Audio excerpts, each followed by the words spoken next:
ബൈബിളിലെ സ്ത്രീ കഥാപാത്രങ്ങളെക്കുറിച്ചാണ്, സ്ത്രീരത്നങ്ങളെക്കുറിച്ചാണ് നാം 2 എപ്പിസോഡുകളായി നാം പഠിച്ചുകൊണ്ടിരിക്കുന്നത്. ഇന്ന് നാം പഠിക്കാൻ പോകുന്നത് 2 സ്ത്രീകളെക്കുറിച്ചാണ്. 2 സ്ത്രീകളെക്കുറിച്ചാണ് നാം പഠിക്കുവാൻ പോകുന്നത്. റിബേക്കയുടെ മരുമക്കളായ 2 മരുമക്കളെക്കുറിച്ച്, 2 സ്ത്രീകളെക്കുറിച്ചാണ് നാം ഇന്ന് പഠിക്കുവാനായിട്ട് പോകുന്നത്.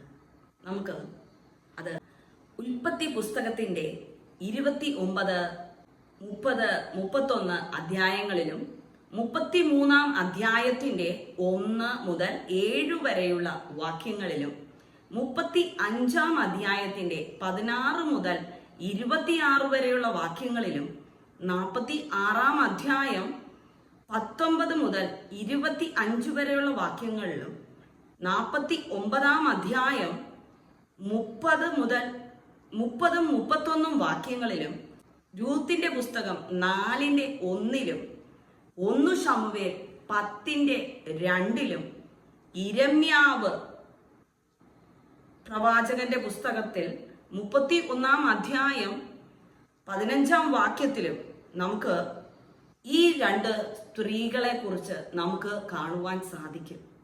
അത് മറ്റാരുമല്ല, യാക്കോബിന്റെ ഭാര്യമാരായ ലേയും റാഹേലിനെയും കുറിച്ചാണ്. ഇംഗ്ലീഷിൽ ലേയ എന്നും റേച്ചൽ എന്നും പറയുന്നു. റാഹേലിനെ റേച്ചൽ എന്നാണ് ഇംഗ്ലീഷിൽ നമുക്ക് കാണുവാൻ സാധിക്കുന്നത്.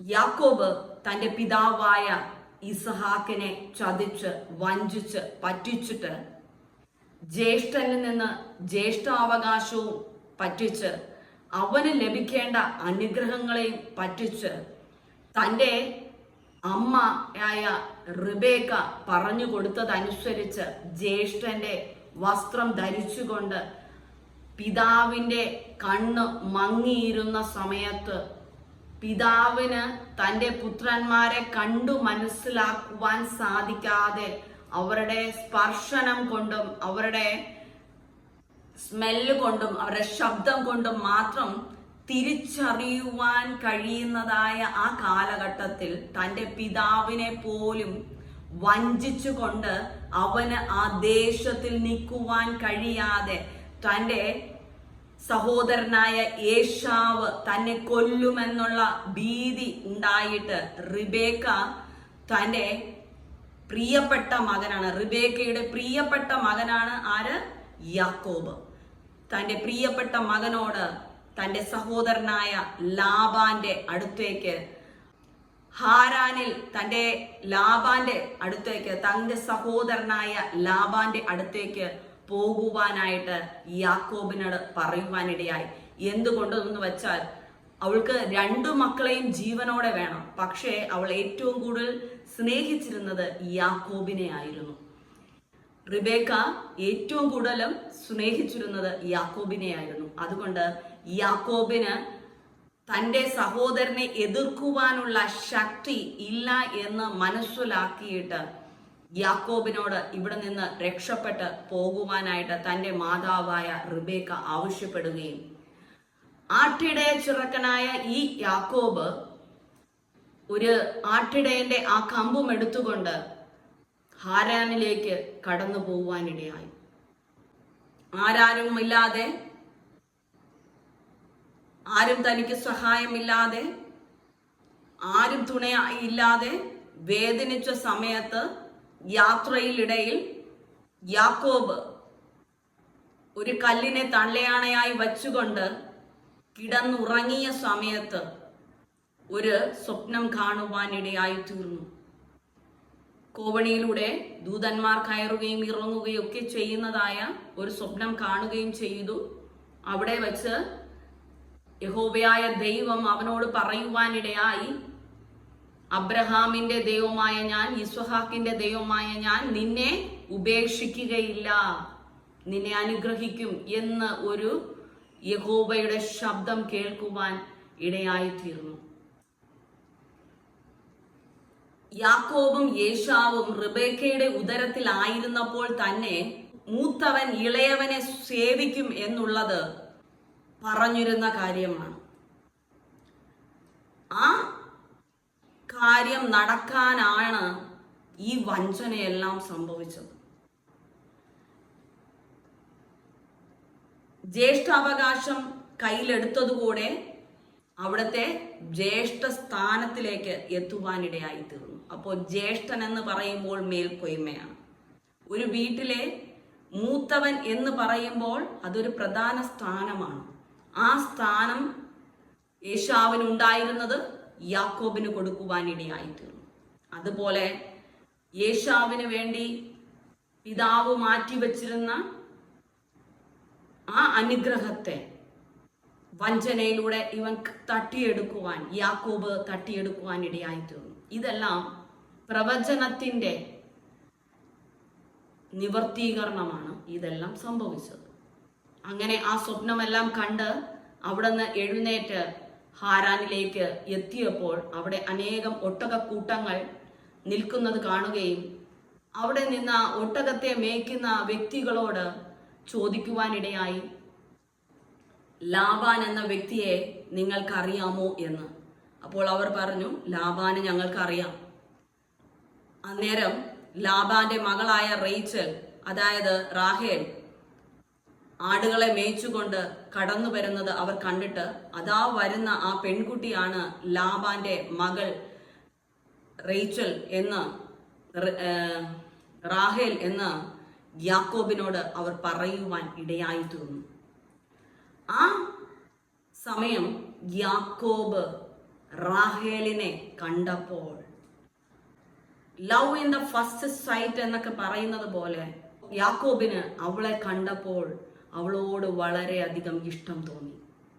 തനിക്ക് വിവാഹം കഴിക്കണമെന്നുള്ള ആഗ്രഹം ഉണ്ടായി.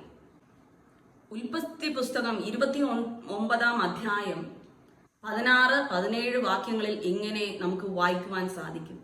എന്നാൽ ലാബാന് 2 പുത്രിമാർ ഉണ്ടായിരുന്നു. മൂത്തവൾക്ക് ലേയ എന്നും ഇളയവൾക്ക് റാഹേൽ എന്നും പേർ. ലേയുടെ കണ്ണ് ശോഭ കുറഞ്ഞതായിരുന്നു, റാഹേലോ സുന്ദരിയും മനോഹര രൂപിണിയും ആയിരുന്നു. ഇവിടെ നമുക്ക് കാണുവാൻ സാധിക്കും, റാഹേൽ എന്നത് സുന്ദരിയും മനോഹര രൂപിണിയുമായിരുന്നു എന്ന്. അതുകൊണ്ട് ആര് തന്നെ അവളെ കണ്ടാലും ഇഷ്ടപ്പെടുന്ന, കൊതിക്കുന്ന, അവളെ നോക്കുന്ന അങ്ങനെ ഒരു സ്ത്രീ ആയിരുന്നു റാഹേൽ. എന്നാൽ ലേ ആകട്ടെ, ലേയുടെ കണ്ണ് ശോഭ കുറഞ്ഞതായിരുന്നു. അതായത് അവളുടെ കണ്ണ് വിരൂപമായിരുന്നു. അവളുടെ കണ്ണിൽ നോക്കുമ്പോൾ, അവളുടെ മുഖത്ത് നോക്കുമ്പോൾ അവളുടെ കണ്ണ് കാരണം അവൾക്ക് ഭംഗിക്കുറവ് കാണിക്കുമായിരുന്നു. അവളുടെ കണ്ണ്, ചരിത്ര പുസ്തകത്തിൽ പറയുന്നത് അവളുടെ കണ്ണ് പശുവിന്റെ കണ്ണ് പോലെ ആയിരുന്നു എന്നുള്ളതാണ്. അപ്പോൾ കോങ്കണ്ണ് പോലെ അങ്ങോട്ടും ഇങ്ങോട്ടും തിരിഞ്ഞ് ഇരുന്ന കണ്ണായതുകൊണ്ട് മറ്റുള്ളവർക്ക് കാണുമ്പോൾ അവളെ ഇഷ്ടപ്പെടത്തില്ലായിരുന്നു. അന്നും ഇന്നും സുന്ദരികളെ, വെളുത്തു തുടുത്ത വ്യക്തി ജീവിതങ്ങളോടാണ് എല്ലാവർക്കും ഇഷ്ടം തോന്നാറ്. കറുത്ത വ്യക്തികളെ കാണുമ്പോൾ പലർക്കും ഇഷ്ടം തോന്നാറില്ല. വെളുത്തു തുടുത്ത സുന്ദരി കുട്ടികളെ മാത്രമേ എല്ലാവർക്കും ഇഷ്ടമുണ്ടാകാറുള്ളൂ.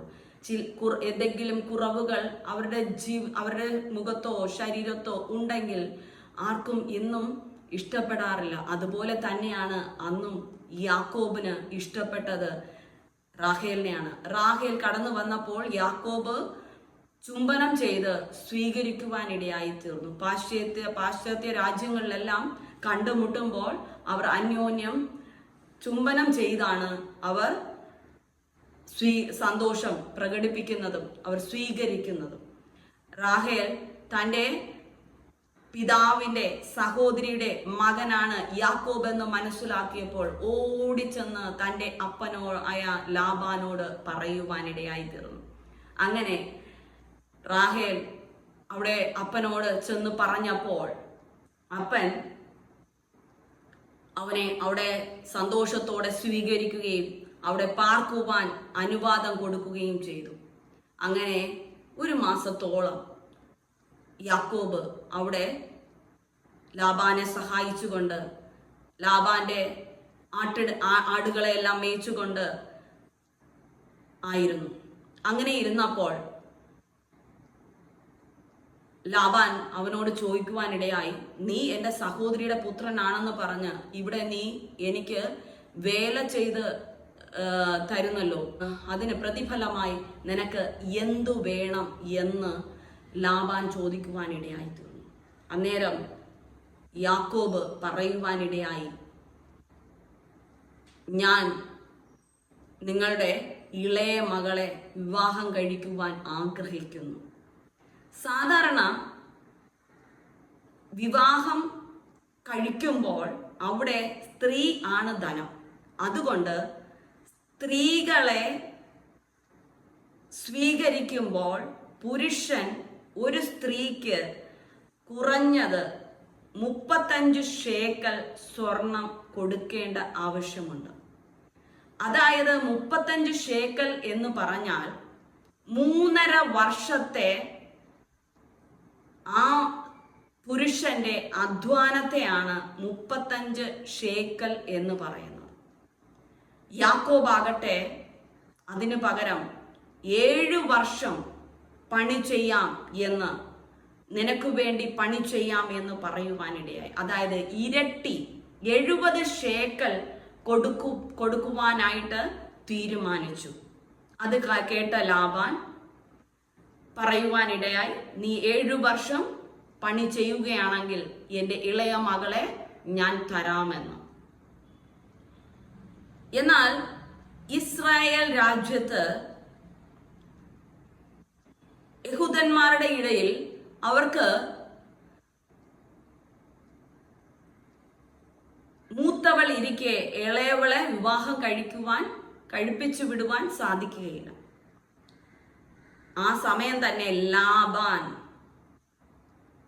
മനസ്സിൽ നിരൂപിച്ചു കാണും, ഇവൻ 7 വർഷം കഴിഞ്ഞ് ചോദിക്കുമ്പോൾ ഞാൻ എൻ്റെ മൂത്തവകളായ ലേയെ കൊടുക്കും എന്ന് മനസ്സിൽ തീരുമാനിച്ചു. യാക്കോബ് തൻ്റെ പിതാവിനെ വഞ്ചിച്ചവനാണ്. യാക്കോബ് തൻ്റെ സഹോദരനെ വഞ്ചിച്ചവനാണ്. അവരെ ചതിച്ച് വഞ്ചിച്ച് ആണ് അവൻ പലതും നേടിയത്.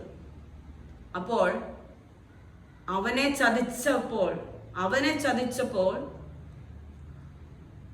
ദൈവം അവനെ ചതിക്കുവാനായിട്ട് കണ്ടുവച്ചിരുന്ന ഒരു വ്യക്തിയാണ് ലാബാൻ. 7 വർഷം കഴിഞ്ഞപ്പോൾ വിവാഹം കഴിച്ചു കൊടുക്കാം എന്ന് പറഞ്ഞ്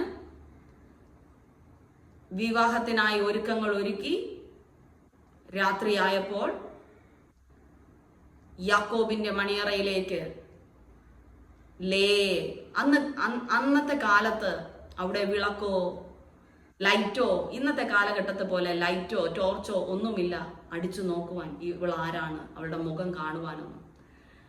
രാവിലെ ആകുമ്പോഴാണ് ആരാണ് തന്നോടൊപ്പം ആയിരുന്ന സ്ത്രീ, തന്നോടൊപ്പം കിടന്ന സ്ത്രീ എന്ന് മനസ്സിലാക്കുവാൻ സാധിക്കുകയുള്ളൂ.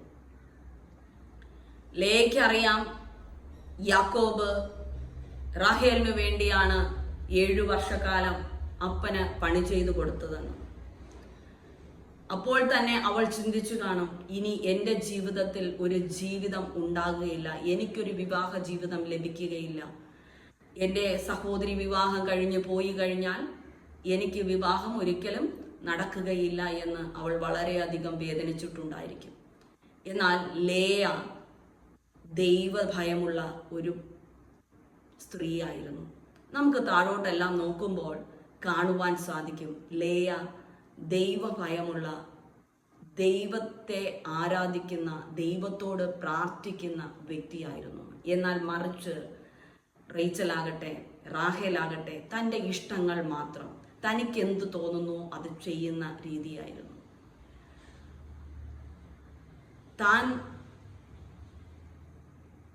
തന്നെ ഇഷ്ടമാണെന്ന് പറഞ്ഞപ്പോൾ താൻ വിവാഹത്തിനായി ഒരുങ്ങി. എന്നാൽ തൻ്റെ സഹോദരിയുടെ വിവാഹം നടക്കുന്നോ, തൻ്റെ സഹോദരിയുടെ വിവാഹം കഴിയുന്നത് വരെ കാത്തിരിക്കണമെന്നോ അങ്ങനെയൊന്നും അവൾ ചിന്തിച്ചിട്ടില്ല. കാരണം അവൾ സുന്ദരിയായതിൻ്റെ അഹങ്കാരവും, അവളെ എല്ലാവരും നോക്കുന്നു, എല്ലാവരും അവളെ സ്നേഹിക്കുന്നു എന്നൊക്കെ മനസ്സിലാക്കിയിട്ട് അവൾക്ക് ഭയങ്കര അഹങ്കാരമായിരുന്നു. എന്നാൽ ലേയയ്ക്കോ വളരെ വേദനയിലൂടെ, പ്രയാസത്തിലൂടെ, താൻ ആർക്കും വേണ്ടാത്തവളാണ്, ആരാലും ഇഷ്ടപ്പെടാത്തവളാണ്, എല്ലാവരാലും തള്ളിക്കളഞ്ഞിരിക്കുന്ന ഒരു വ്യക്തിയാണെന്ന് വളരെ ഭാരപ്പെട്ടിരുന്ന ഒരു വ്യക്തിയാണ് ലേയ. എന്നാൽ ലേയ വളരെ ദൈവഭക്തിയുള്ള, യഹോവ ഭക്തിയുള്ള ഒരു സ്ത്രീയായിരുന്നു. നമുക്ക് രൂത്തിന്റെ പുസ്തകം 4-ാം അധ്യായം അതിൻ്റെ 11-ാം വാക്യത്തിൽ ഇങ്ങനെ പറയുന്നു: ഈ 2 സ്ത്രീകളെ ദൈവം എന്തിനാണ് തിരഞ്ഞെടുത്തിരുന്നത്, എന്തുകൊണ്ട് ഈ സ്ത്രീകളെ ഈ ബൈബിളിൽ പറഞ്ഞിരിക്കുന്നു എന്ന് നമുക്ക് മനസ്സിലാക്കാം. അതിന് പട്ടണവാതിൽക്കൽ ഇരുന്ന സകല ജനവും മൂപ്പന്മാരും പറഞ്ഞത്: ഞങ്ങൾ സാക്ഷികൾ തന്നെ, നിന്റെ വീട്ടിൽ വന്നിരിക്കുന്ന സ്ത്രീയെ യഹോവ റാഹേലിനെ പോലെയും ലേയെ പോലെയും ആക്കട്ടെ. അവർ ഇരുവരുമല്ലോ ഇസ്രായേൽ ഗൃഹം പണിതത്. എഫ്രാത്തയിൽ നീ പ്രബലനും ബെത്ലഹേമിൽ വിശ്രുതനും ആയിരിക്കാം എന്ന് നമുക്ക് കാണുവാൻ സാധിക്കും. എന്തുകൊണ്ടാണ് ഇവര് ബൈബിളിൽ എഴുതിയിരിക്കുന്നത്, ഇത്രയും ഹൈലൈറ്റ് ചെയ്ത് പറയുന്നത്? യാക്കോബിന്റെ ഭാര്യമാരെ, ഇവരാണ് ഇസ്രായേൽ ഗൃഹത്തെ പണിതത്. ഇവരാണ് ഇസ്രായേൽ ഗൃഹത്തെ പണിതത്. അതിന് ഏറ്റവും മുൻകൈ എടുത്തിട്ടുള്ളത് ദൈവം ലേയയാണ് ഇസ്രായേൽ ഗൃഹത്തെ പണിയുവാനായിട്ട് കണ്ടെത്തിയത്.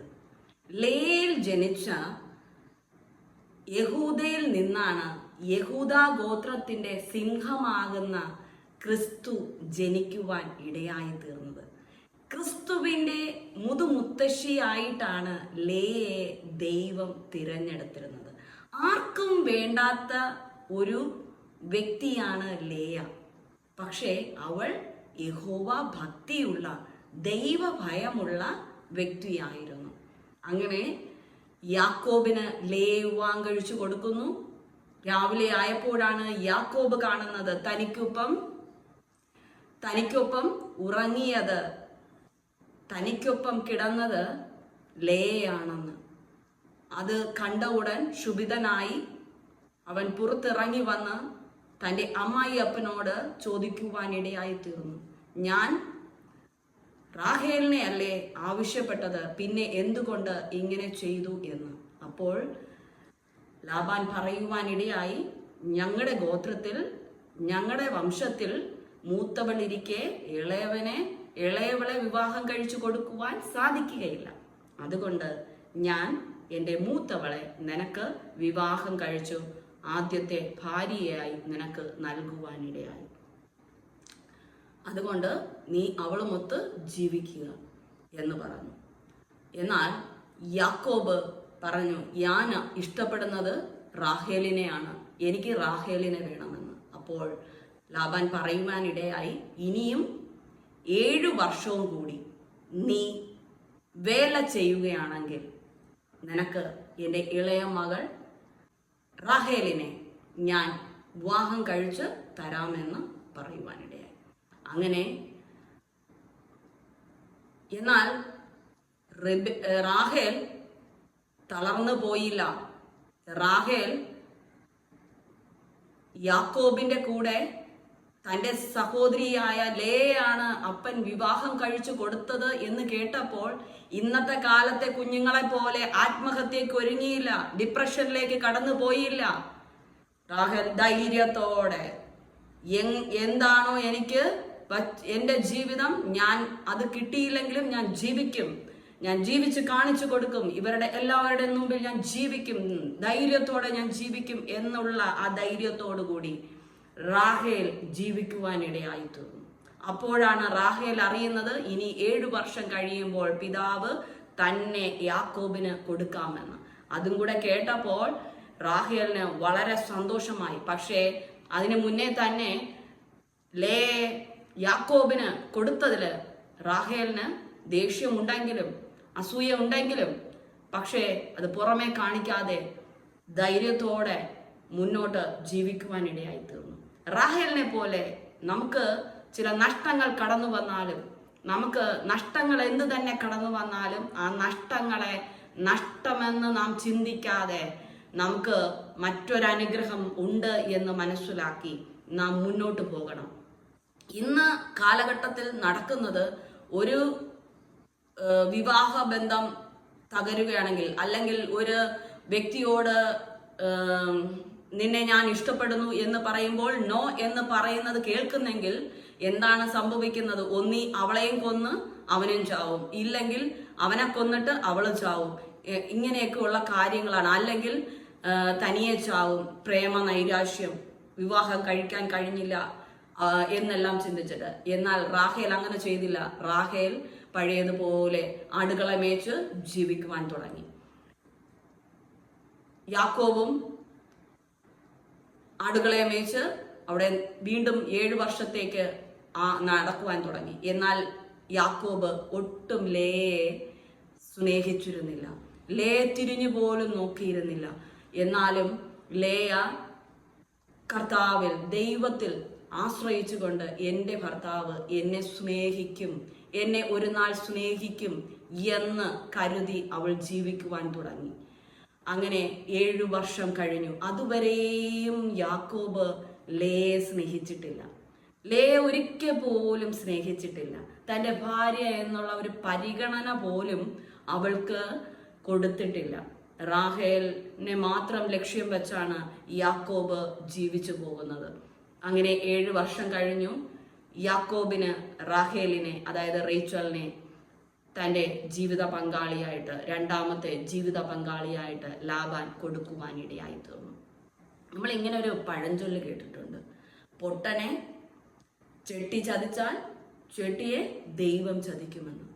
അങ്ങനെ വഞ്ചകനായ, ചതിയനായ യാക്കോബ് ജ്യേഷ്ഠനെയും അപ്പനെയും ചതിച്ചപ്പോൾ യാക്കോബിനെ ചതിക്കുവാനായിട്ട് ദൈവം കണ്ടതാണ് ലാബാനെ. എന്നാൽ ലാബാൻ 2 മക്കളെയും അവന് വിവാഹം കഴിച്ചു കൊടുത്തു.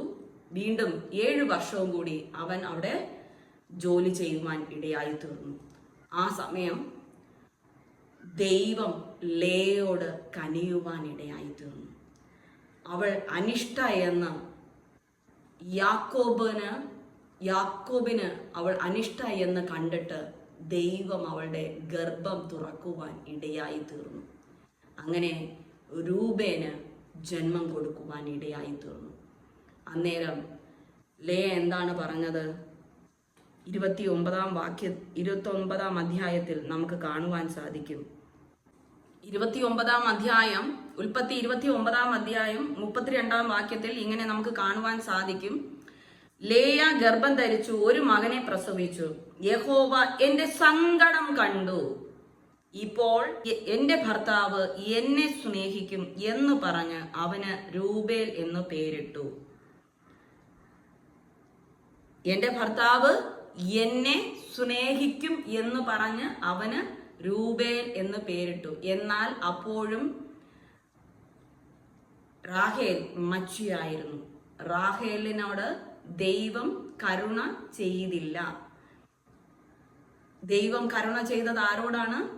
ലേയോടാണ് ദൈവം കരുണ ചെയ്യുവാൻ ഇടയായി തീർന്നത്. വീണ്ടും അവൾ ലേയ വീണ്ടും ഗർഭം ധരിച്ചു, ഒരു മകനെ പ്രസവിച്ചു. അവൻ ഞാൻ അനിഷ്ട എന്ന് യഹോവ കേട്ടതുകൊണ്ട്, ഞാൻ അനിഷ്ട എന്ന് യഹോവ കേട്ടതുകൊണ്ട് ഇവനെയും എനിക്ക് തന്നു എന്ന് പറഞ്ഞ് ഷിമയോൻ എന്ന് പേരിട്ടു. അവൾ ലേയ പിന്നെയും ഗർഭം ധരിച്ചു, ഒരു മകനെ പ്രസവിച്ചു. ഇപ്പോൾ ഈ സമയം എന്റെ ഭർത്താവ് എന്നോട് പറ്റിച്ചേരും, ഞാൻ അവന് 3 പുത്രന്മാരെ പ്രസവിച്ചുവല്ലോ എന്ന് പറഞ്ഞ് അതുകൊണ്ട് അവന് ലേവി എന്ന് പേരിട്ടു. അതായത് തൻ്റെ ഭർത്താവിന് 3 പുത്രന്മാരെ കൊടുത്തത് കൊണ്ട് തൻ്റെ ഭർത്താവ് തന്നോട് പറ്റിച്ചേരും. റാഹേലിനോട് ഇപ്പൊ പറ്റിച്ചേർന്നിരിക്കുന്നത് പോലെ തന്നോട് പറ്റിച്ചേരുവാൻ, തന്നെ സ്നേഹിക്കുവാൻ ഇടയായി തീരും എന്ന് ദൈവത്തോട് പറഞ്ഞിട്ട് ലേവി എന്ന് പേരിടുവാൻ ഇടയായി തീർന്നു. അവൾ പിന്നെയും ഗർഭം ധരിച്ചു. 4ാമതും ലേയ ഗർഭം ധരിച്ചു, ഒരു മകനെ പ്രസവിച്ചു. ഇപ്പോൾ ഞാൻ യഹോവയെ സ്തുതിക്കും എന്ന് പറഞ്ഞ് അതുകൊണ്ട് അവന് യഹൂദ എന്ന് പേരിട്ടു. പിന്നെ അവൾക്ക് പ്രസവം നിന്നു. 4ാമത് അവൾ വീണ്ടും പ്രസവിച്ചു. യഹോവയെ ഞാൻ സ്തുതിക്കും എന്ന് പറഞ്ഞുകൊണ്ട് യഹൂദ എന്ന് പേരിട്ടു. ഈ യഹൂദ ഗോത്രത്തിലെ 12 ഗോത്രങ്ങളെയാണ് ഈ 2 ഭാര്യയിലൂടെയും അവർക്ക് കൊടുത്തിരിക്കുന്ന 2 തോഴിമാരിലൂടെയും യാക്കോബിന് ഉണ്ടാകുന്നത്. 12 മക്കൾ. ആ 12 മക്കൾ 12 ഗോത്രങ്ങളാണ്. അതിൽ യഹൂദ ഗോത്രത്തിൽ നിന്നാണ് നമ്മുടെ യഹൂദ ഗോത്രത്തിന്റെ സിംഹം എന്ന് പറയുന്ന നമ്മുടെ യേശു ക്രിസ്തു ജനിക്കുവാൻ ഇടയായി തീർന്നത്. അതോടുകൂടി അവളുടെ പ്രസവം നിൽക്കുവാൻ ഇടയായി തീർന്നു. ഇവൾക്ക് ലേയ്ക്ക് ശില്പ എന്നൊരു ദാസിയെയും റാഹേലിന് ബിൽഹ എന്നൊരു ദാസിയെയും കൂടെയാണ് വിവാഹം കഴിഞ്ഞപ്പോൾ അവരോടൊപ്പം തൻ്റെ പിതാവായ ലാബാൻ കൊടുക്കുവാൻ ഇടയായി തീർന്നത്, അവർക്ക് സഹായത്തിനായിട്ട്. ഞാൻ യാക്കോബിന് മക്കളെ പ്രസവിക്കുന്നില്ല എന്ന് റാഹേൽ കണ്ടു. തൻ്റെ സഹോദരിയോട് അസൂയപ്പെട്ട് യാക്കോബിനോട് എനിക്ക് മക്കളെ തരേണം, അല്ലെങ്കിൽ ഞാൻ മരിച്ചു പോകും എന്ന് പറഞ്ഞു.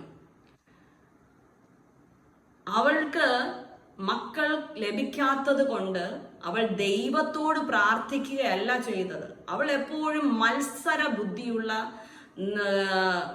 വാശിയുള്ള ഒരു സ്ത്രീയായിരുന്നു. ലേയാട്ടെ എല്ലാത്തിനും ദൈവത്തോട് പ്രാർത്ഥിക്കുകയാണ് ചെയ്തത്. ഭർത്താവിനോട് മത്സരിക്കുവാനോ മറ്റുള്ളവരോട് മത്സരിക്കുവാനോ ഒന്നിനും പോയില്ല. ദൈവത്തോട് പ്രാർത്ഥിക്കുകയാണ് ചെയ്തത്. എന്നാൽ മറിച്ച് റാഹേൽ തൻ്റെ ഭർത്താവിനോട് യുദ്ധം ചെയ്യുവാൻ തുടങ്ങി. നീ എനിക്ക് മക്കളെ തന്നില്ലെങ്കിൽ ഞാൻ മരിച്ചു കളയും. അതായത് ആത്മഹത്യാ ഭീഷണി. നീ അതെനിക്ക് തന്നില്ലെങ്കിൽ ഞാൻ ചത്തുകളയും. നിങ്ങൾ അതെനിക്ക് തന്നില്ലെങ്കിൽ ഞാൻ ചത്തുകളയും. നിങ്ങൾ എനിക്കിത് തന്നില്ലെങ്കിൽ ഞാൻ ചത്തുകളയും. ഇന്നത്തെ കാലഘട്ടം അതാണ് നടന്നുകൊണ്ടിരിക്കുന്നത്. ഇന്നത്തെ കാലഘട്ടത്തിലുമല്ല, അന്നും നടന്നിരുന്നു എന്നുള്ളതാണ് ഈ വാക്യത്തിലൂടെ നമുക്ക് കാണുവാൻ സാധിക്കുന്നത്. അപ്പോൾ യാക്കോബ് റാഹേലിനോട് കോപം ജ്വലിച്ച്, നിനക്ക് ഗർഭഫലം തരാതിരിക്കുന്നത് ദൈവത്തിന്റെ സ്ഥാനത്തോ ഞാൻ എന്ന് പറഞ്ഞു. ദൈവമാണ് കുഞ്ഞുങ്ങളെ തരുന്നത് എന്ന് യാക്കോബ് അവിടെ പറയുവാൻ ഇടയായി തീർന്നു. ദൈവത്തോട് പറയുന്നതിന് പകരം നീ എന്നോട് എന്തിനാണ് യുദ്ധം ചെയ്യുന്നത് എന്ന് അവിടെ റാഹേലിനോട് യാക്കോബ് കോപിക്കുവാൻ ഇടയായി തീർന്നു. അതിന് അവൾ, എന്റെ ദാസി ബിൽഹ ഉണ്ടല്ലോ, അവളുടെ അടുക്കൽ ചെല്ലുക, അവൾ എന്റെ മടിയിൽ പ്രസവിക്കട്ടെ, അവളാൽ എനിക്ക് മക്കൾ ഉണ്ടാകും എന്ന് പറഞ്ഞു. സാറ പണ്ട് അബ്രഹാമിനോട് ചെയ്തതുപോലെ തന്റെ ദാസിയായ ഹാഗറിനെ ഒപ്പം കിടക്കുവാനും അതിലൂടെ ഒരു പൈതലിനെ ലഭിക്കുവാനും ഒക്കെ സാറ ആവശ്യപ്പെട്ടതുപോലെ ഇവിടെ റാഹേൽ യാക്കോബിനോട് ആവശ്യപ്പെടുവാൻ ഇടയായി തീർന്നു. അങ്ങനെ അവൾ തന്റെ ദാസി ബിൽഹയെ അവന് ഭാര്യയായി കൊടുത്തു. യാക്കോബ് അവളുടെ അടുക്കൽ ചെന്നു. ബിൽഹ ഗർഭം ധരിച്ചു, യാക്കോബിന് ഒരു മകനെ പ്രസവിച്ചു. അപ്പോൾ റാഹേൽ, ദൈവം എനിക്ക് ന്യായം നടത്തി, എന്റെ അപേക്ഷ കേട്ടു, എനിക്ക് ഒരു മകനെ തന്നു എന്ന് പറഞ്ഞ് അതുകൊണ്ട് അവന് ദാൻ എന്ന് പേരിട്ടു. ദൈവം അവൾക്ക് ന്യായം വിധിച്ചു എന്ന് പറഞ്ഞുകൊണ്ട് ദൈവം അവളുടെ പ്രാർത്ഥന, പക്ഷെ അവൾ പ്രാർത്ഥിച്ചില്ല, എന്നിട്ടും ദൈവം എന്റെ പ്രാർത്ഥന കേട്ടു എന്നൊക്കെ കള്ളം പറഞ്ഞുകൊണ്ട് ഇങ്ങനെ പറഞ്ഞുകൊണ്ട് ദാൻ എന്ന് പേരിടുവാൻ ഇടയായി തീർന്നു. റാഹേലിന്റെ ദാസി ബിൽഹ പിന്നെയും ഗർഭം ധരിച്ചു. യാക്കോബിന് രണ്ടാമതൊരു മകനെ പ്രസവിച്ചു. ഞാൻ എന്റെ സഹോദരിയോട് വലിയൊരു പോർ പൊരുതി ജയിച്ചിരിക്കുന്നു എന്ന് റാഹേൽ പറഞ്ഞു. അവന് നഫ്താലി എന്ന് പേരിട്ടു. അപ്പോഴും റാഹേൽ ദൈവസന്നിധിയിൽ താഴുന്നില്ല. അവൾ അപ്പോഴും ലേയോട് അസൂയ പൂണ്ടിട്ട് ഞാൻ എന്റെ സഹോദരിയോട് മത്സരിച്ചു ജയിച്ചിരിക്കുന്നു എന്ന് പറഞ്ഞു. തനിക്ക് പ്രസവം നിന്നുപോയി എന്ന് ലേയ കണ്ടാറെ തന്റെ ദാസി ശിൽപ്പയെ വിളിച്ച് അവളെ യാക്കോബിന് ഭാര്യയായി കൊടുത്തു. ലേയയുടെ ദാസി ശിൽപ്പ യാക്കോബിന് ഒരു മകനെ പ്രസവിച്ചു. അപ്പോൾ ലേയ ഭാഗ്യം എന്ന് പറഞ്ഞ് അവന് ഖാദ് എന്ന് പേരിട്ടു. ലേയുടെ ദാസി ശിൽപ്പ യാക്കോബിന് രണ്ടാമതും ഒരു മകനെ പ്രസവിച്ചു. ഞാൻ ഭാഗ്യവതി, സ്ത്രീകൾ എന്നെ ഭാഗ്യവതി എന്ന് പറയുമെന്ന് ലേയ പറഞ്ഞ് അവന് അശോർ എന്ന് പേരിട്ടു. ഇവിടെ ഒരു പുരുഷൻ ഒരു സ്ത്രീയെ മാത്രം വിവാഹം കഴിച്ച് ജീവിക്കുകയാണെങ്കിൽ ഇങ്ങനെ ഒരു പ്രശ്നത്തിലൂടെ കടന്നു പോകുകയില്ല. അവിടെ രണ്ട് സ്ത്രീകളെ ഭാര്യയായി എടുത്തപ്പോൾ ആണ് അവിടെ പ്രശ്നം ആരംഭിക്കുവാൻ ഇടയായി തീർന്നത്.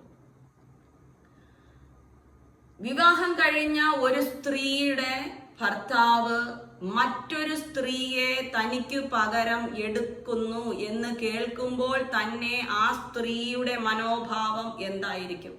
ആ സ്ത്രീയുടെ ഹൃദയവേദന എന്തായിരിക്കും? അതിലൂടെയൊക്കെ ലേയ പോയിട്ടും ഒരു പരാതിയോ പരിഭവമോ ഒന്നും പറയാതെ ദൈവസന്നിധിയിൽ ഹൃദയനുറുക്കത്തോടെ ആയിരുന്നു. അങ്ങനെ ലേയുടെ മകനായ രൂബേൻ, മൂത്ത മകനായ രൂബേൻ വയലിൽ നിന്ന് കടന്നു വരുമ്പോൾ ദൂതായി പഴവുമായി കൊണ്ട് കടന്നു വരുന്നത് റാഹേൽ കണ്ടു. ആ റാഹേൽ ആവശ്യപ്പെട്ടപ്പോൾ ലേയ കൊടുത്തില്ല. അന്നേരം റാഹേൽ എന്താണ് ചെയ്തത് എന്ന് നമുക്ക് കാണാം. റാഹേൽ പറഞ്ഞു,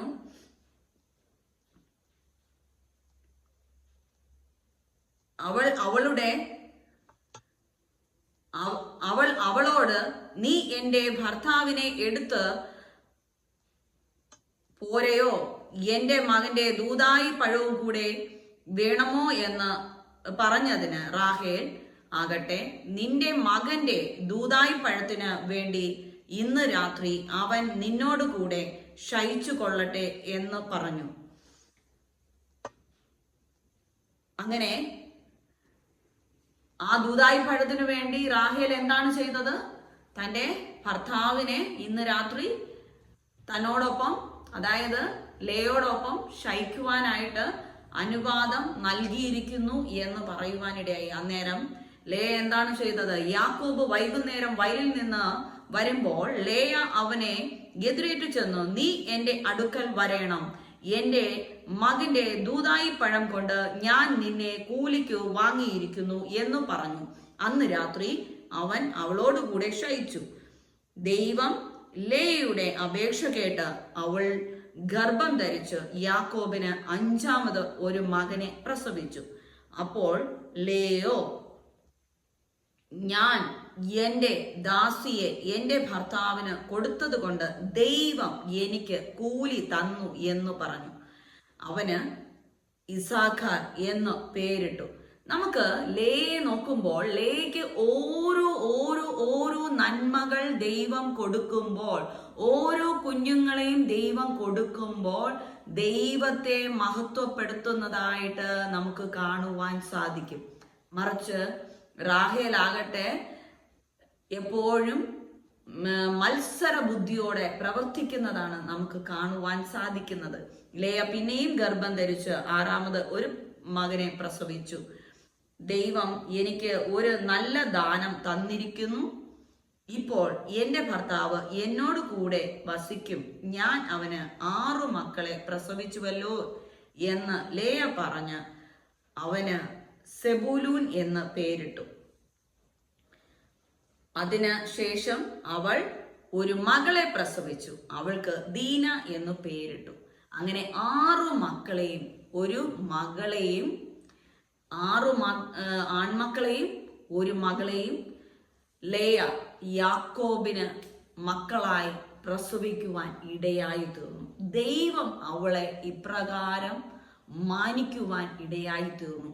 നിന്ദയും പരിഹാസവും എല്ലാവരും തള്ളപ്പെട്ട് ആർക്കും വേണ്ടാത്തവളായ ആ ലേയയ്ക്ക് ദൈവം 6 പൈതങ്ങളെ കൊടുത്ത് മാനിക്കുവാൻ ഇടയായി തീർന്നു. എന്നാൽ റാഹേലോ മച്ചിയായി തന്നെ ഇരുന്നു. അങ്ങനെ ഇരിക്കെ ദൈവത്തിന് റാഹേലിനെ ഓർക്കുവാൻ ഇടയായി. ദൈവം റാഹേലിനെ ഓർത്തു. ദൈവം അവളുടെ അപേക്ഷ കേട്ടു. അവളുടെ ഗർഭത്തെ തുറന്നു. അങ്ങനെ ദൈവം റാഹേലിന്റെ ഗർഭത്തെ തുറക്കുവാൻ ഇടയായി തീർന്നു. അവൾ ഗർഭം ധരിച്ചു ഒരു മകനെ പ്രസവിച്ചു. ദൈവം എന്റെ നിന്നെ നീക്കിയിരിക്കുന്നു എന്ന് പറഞ്ഞു. യഹോവ എനിക്ക് ഇനിയും ഒരു മകനെ തരുമെന്ന് പറഞ്ഞ് യോസെഫ് എന്ന് പേരിട്ടു. നിന്ദയുടെ അവസ്ഥയിലൂടെയാണ് അവൾ കടന്നു പോയിക്കൊണ്ടിരുന്നത്. തൻ്റെ സഹോദരിയായ ലേയ മക്കളെ പ്രസവിക്കുന്നു. ഇവൾ മച്ചിയായിരിക്കുന്നു. ആ കാലഘട്ടത്തിലും ഈ കാലഘട്ടത്തിലുമൊക്കെ വിവാഹം കഴിഞ്ഞ് കുഞ്ഞുങ്ങളില്ലെങ്കിൽ വളരെയധികം നിന്ദയിലൂടെ പ്രയാസത്തിലൂടെയാണ് ആ വ്യക്തി കടന്നു പോകുന്ന, ആ സ്ത്രീ കടന്നു പോകുവാൻ ഇടയായിത്തീരുന്നത്. മച്ചി, മലടി എന്നൊക്കെ പറഞ്ഞ് വളരെ നിന്ന പരിഹാസം അനുഭവിച്ചുകൊണ്ട് വളരെ ഭാരത്തോടെ ആയിരിക്കും കടന്നു പോകുന്നത്. റാഹേലിന് തൻ്റെ ഭർത്താവ് കൂടെയുണ്ടെങ്കിലും ഭർത്താവ് സ്നേഹിക്കുന്നു എങ്കിലും ഭർത്താവ് സ്നേഹിക്കുന്നില്ല, യാക്കോബ് സ്നേഹിക്കുന്നില്ല. പക്ഷേ റാഹേലിനെ യാക്കോബ് സ്നേഹിക്കുന്നു, കരുതുന്നു, വാത്സല്യത്തോടെ നോക്കുന്നു. എന്നാലും